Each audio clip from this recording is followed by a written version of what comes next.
Firmandani, Ariel Nofrialdi, Reni Febrianika, Kelvin Chandra,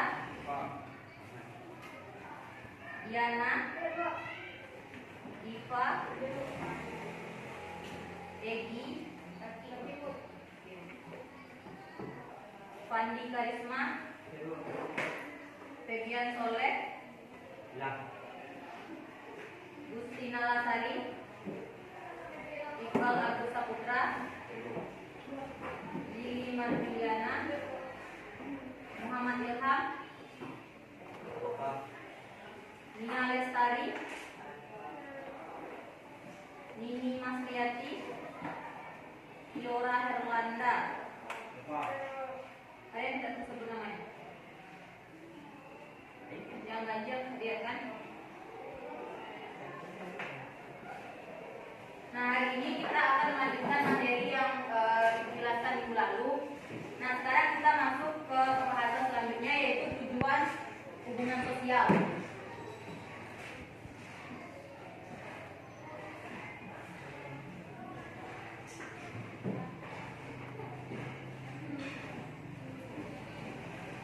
Nah, ada yang tahu apa saja tujuan dari hubungan sosial yang kita lakukan di masyarakat? Ada yang tahu? Nah, yang pertama tujuan dari hubungan sosial itu adalah untuk menjalin kerjasama.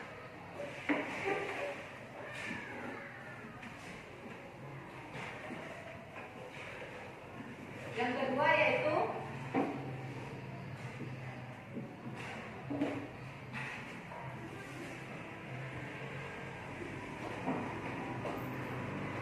menjalin hubungan kerja.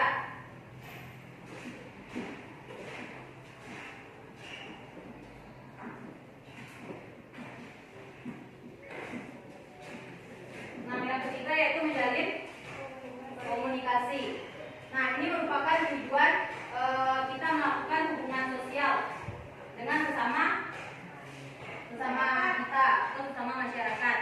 Nah, di sini dia ada dua syarat agar hubungan sosial itu dapat terjalin. Nah, yang pertama yaitu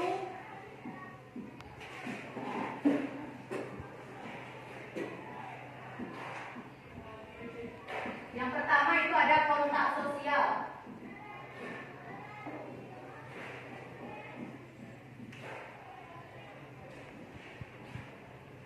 Nah, kontak sosial ini adalah hubungan sosial yang kita lakukan namun tidak dengan bertatap muka langsung. Contohnya seperti kita bisa lewat handphone, video call atau telepon. Nah, itu merupakan hubungan sosial yang dilakukan melalui kontak sosial.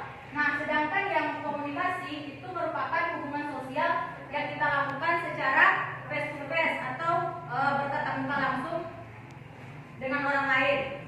Nah, sampai di sini bisa Anda pahami mengenai syarat-syarat yang ada dalam hubungan sosial.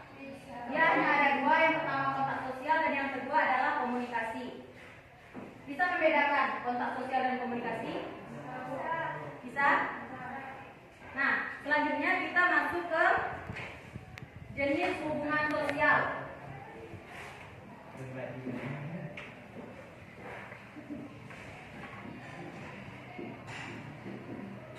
Di sini ada 3 jenis. Yang pertama individu dengan individu.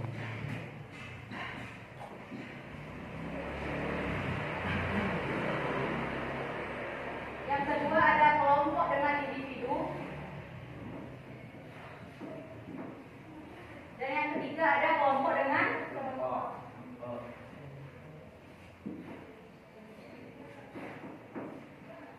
Nah, ada yang tahu tidak hubungan individu dengan individu itu seperti apa? Contohnya individu dengan individu, contohnya apa?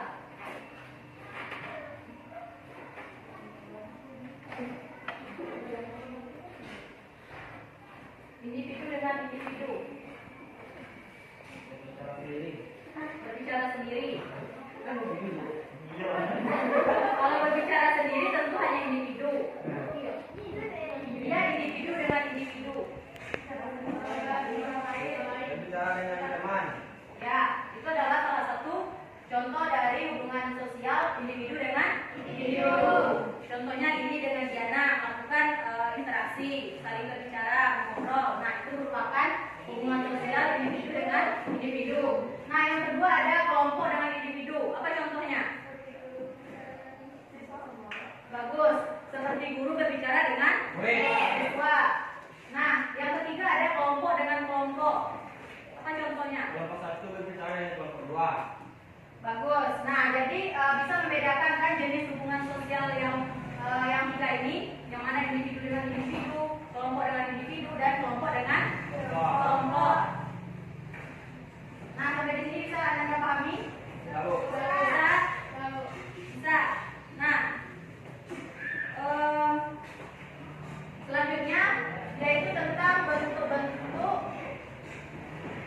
hubungan sosial.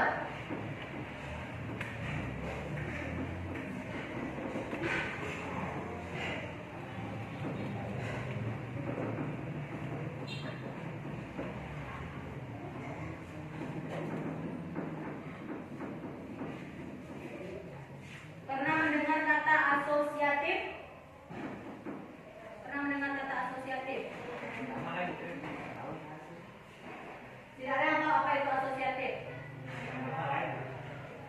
Nah, jadi asosiatif ini adalah bentuk hubungan kerjasama yang dilakukan dengan tujuan untuk menjalin atau mempererat suatu kelompok. Jadi dia sifatnya menjalin hubungan untuk mempererat anggota kelompok tersebut. Nah, itu merupakan asosiatif.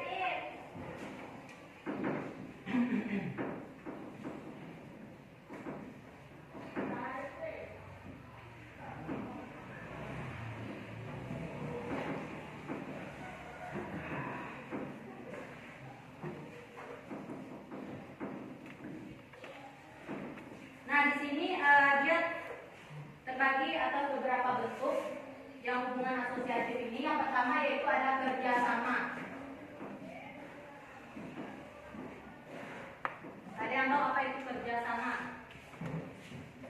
Saya mendengarkan kata kerjasama. Apa itu kerjasama? Kerjasama seperti membuat tugas berkelompok. Seperti membuat tugas berkelompok. Nah, itu merupakan kerjasama. Nah, kerjasama ini dia juga terbagi atas beberapa bagian. Yang pertama itu ada kerukunan. Kerukunan. Nah, kerukunan contohnya di sini dia adalah seperti kita saling menolong orang, seperti gotong royong. Nah, itu merupakan kerjasama yang disebut dengan kerukunan. Nah, yang kedua ada koalisi.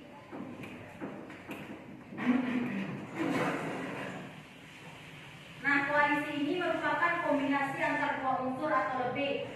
Contohnya di sini seperti partai A dan partai B dia itu bekerja sama untuk melakukan kampanye. Nah, itu merupakan koalisi karena dia adalah dua unsur yang berbeda, namun tujuannya tetap bekerja sama. Nah, itu merupakan koalisi. Nah, yang ketiga itu ada kooptasi.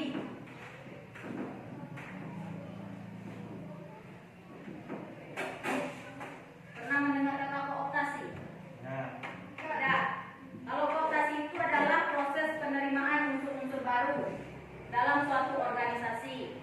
Nah, biasanya ini adalah aturan-aturan baru yang dilaksanakan. Contohnya seperti aturan baru sekarang itu memperlakukan sistem zonasi, di mana kalian bersekolah sesuai dengan tempat tinggal. Nah, ya merupakan disebut dengan kooptasi. Dan yang keempat itu ada tawar menawar. Nah, kalau tawar menawar tahu kan? dagang. Antara penjual dan pembeli. Yang kelima itu ada kemitraan.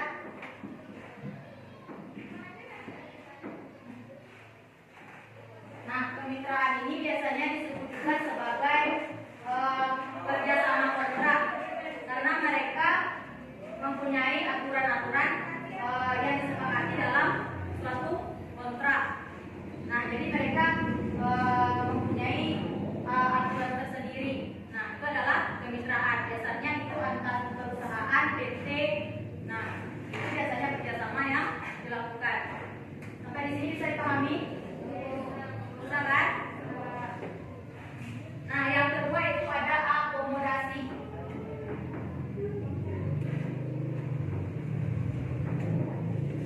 Ada yang tahu akomodasi?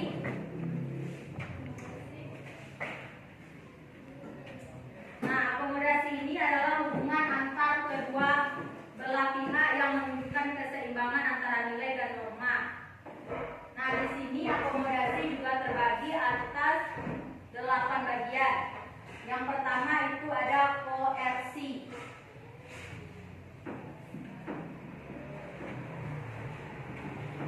Kalau koersi ini dia adalah hubungan kerjasama, namun di dalamnya terdapat paksaan.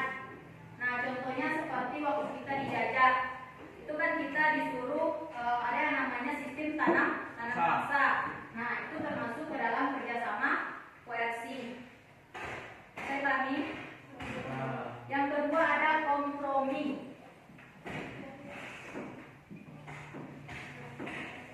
Kompromi pasti sudah tahu kan? Kompromi sudah tahu? Bentuk kerjasama di mana kita di sini menyampaikan ide-ide apa saja agar kita bisa mencapai tujuan bersama. Nah, itu adalah kompromi. Yang ketiga itu ada mediasi. Ada yang tahu apa itu mediasi? Kalau mediasi ini adalah upaya untuk menyelesaikan masalah menggunakan pihak ketiga. Nah, contohnya seperti dalam perceraian. Dalam perceraian kan ada yang namanya mediasi, di mana pihak ketiga ini dia sebagai pihak penengah yang memberikan nasihat atau arahan kepada orang yang berkonflik seperti suami dan istri. Nah, itu merupakan mediasi. Yang keempat, arbitrasi.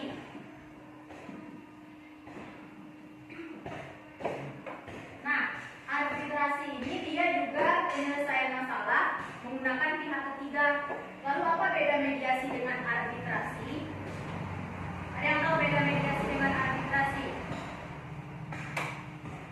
Dia juga menyelesaikan masalah menggunakan pihak ketiga. Nah, kalau mediasi ini biasanya dia tidak memutuskan sesuatu. Orang ketiga itu dia hanya sebagai penengah, penasehat. Sedangkan kalau arbitrasi dia yang menentukan atau yang menyelesaikan konflik antar kedua belah pihak. Nah, contoh dari arbitrasi ini seperti dalam perdebatan. Nah, dalam perdebatan itu dia mempunyai pihak ketiga seperti moderatornya. Dia yang menentukan dia yang menengahi bagaimana aturan-aturan yang harus ada dalam perdebatan. Nah, jadi dia tidak ada menasihati. Itulah perbedaan mediasi dengan arbitrasi. Kalau mediasi dia hanya sekedar menasihati atau memberikan arahan. Kalau arbitrasi dia yang mengatur, dia yang mengelola pihak ketiga ini. Saya pahami perbedaannya. Yang kelima itu ada konsiliasi.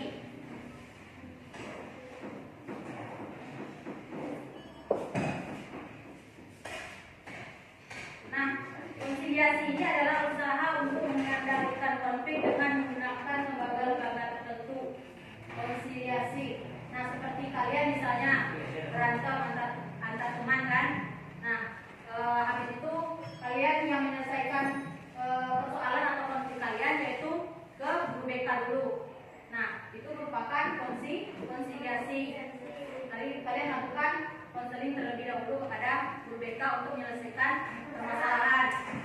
Nah, yang keenam itu ada stalemate.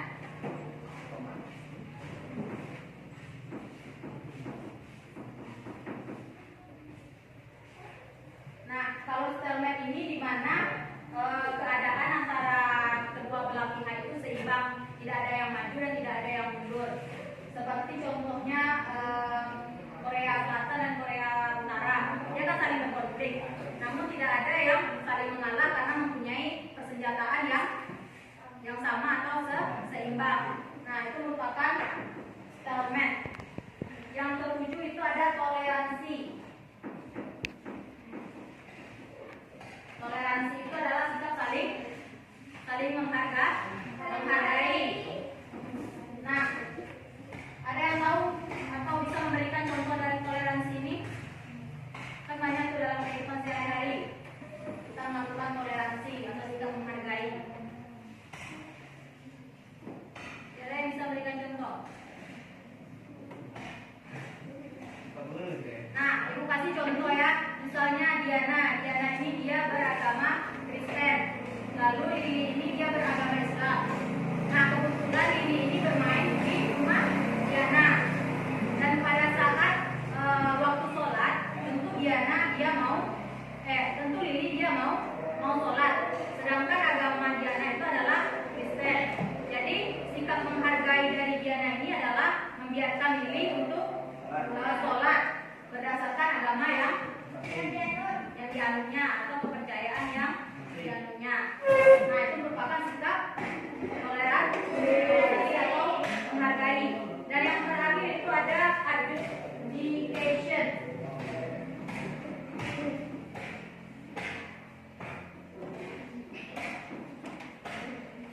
Nah, kalau adjudication ini dia penyelesaian konfliknya ke pengadilan,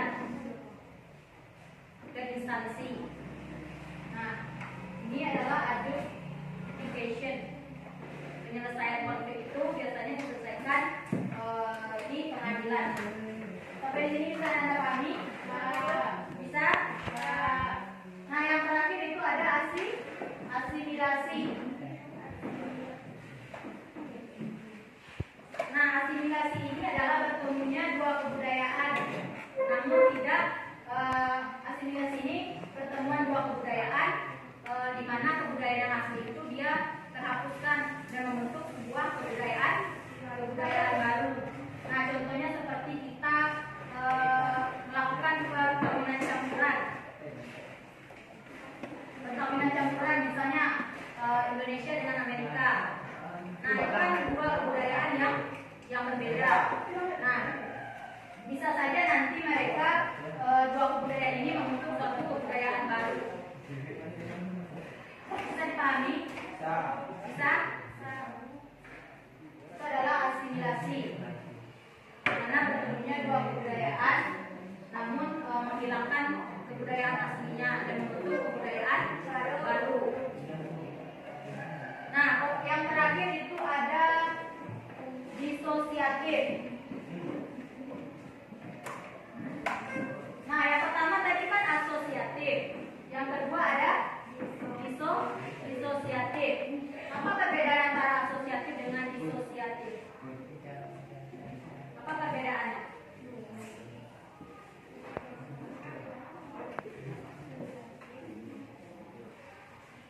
Ada yang tahu perbedaan disosiatif dan asosiatif? Tidak ada.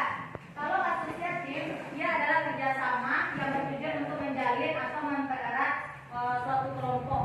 Sedangkan kalau disosiatif, dia ini merupakan kerjasama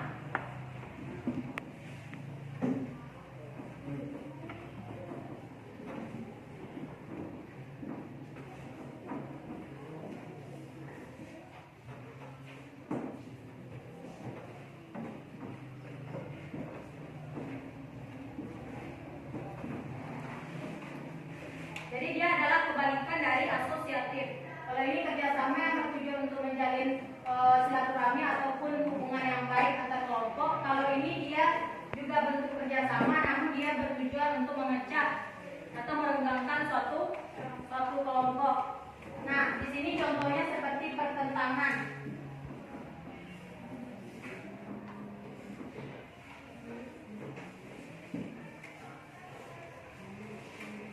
Ada yang tahu pertentangan? Sering mendengarkan kata pertentangan, di mana individu maupun kelompok dia berusaha untuk memenuhi suatu tujuan. Nah, ini merupakan pertentangan. Yang kedua itu ada kontravensi. Nah, kalau kontravensi ini dia berada di tengah-tengah pertentangan ataupun persaingan.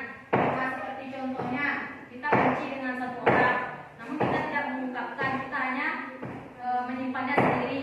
Nah, itu merupakan kontravensi. Dan yang ketiga itu ada persaingan.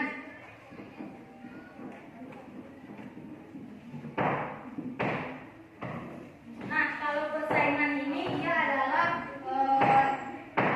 di mana individu atau kelompok itu dia saling bersaing untuk mendapatkan keuntungan. Contohnya di dalam kelas ini, kalian bersaing untuk menjadi juara kelas. Nah, ini merupakan bentuk dari disosiatif. Sampai di sini bisa Anda pahami? dipahami? Kalau yang asosiatif dia terbagi atas tiga. Yang pertama kerjasama, akomodasi, dan asimilasi. Sedangkan kalau disosiatif dia terbagi atas tiga. Yang pertama, yang kedua, dan yang terakhir adalah persaingan. Nah, inilah materi yang kita pelajari selama di KD2 mengenai realitas hubungan yang ada di masyarakat. Nah, jadi pembahasan kita nanti pas video sampai di sini ya. Ada yang ragu atau ada yang ingin ditanyakan? Nanti bisa Anda pahami ya. Bisa dipahami? Oke. Mungkin sampai di sini pembahasan kita. Jadi selamat pikir untuk Anda, jangan lupa belajar ya. Oke, Bu. Nah, saya di sini. Iya. Kita